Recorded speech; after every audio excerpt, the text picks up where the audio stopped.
गोटे कोईला बुझे ट्रेन कटकरू कलिकता अभिमुखे जाउथिला।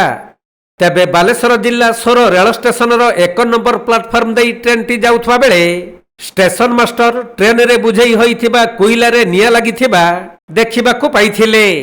तेणु तुरंत सिग्नाल देई गाड़ीटी को अटकाइबा सह सोर अग्निशम विभाग को खबर देइथिले। तुरंत अग्निशम विभागर कर्मचारी माने पहुंची दीर्घ समय अक्लांत परिश्रम करी निया को आयत्त करिबा परे ट्रेन टी गंतव्य स्थल को जाइथिला।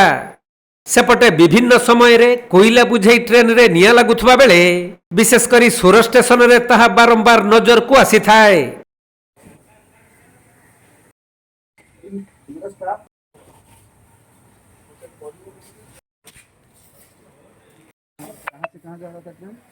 ये अभी एनजी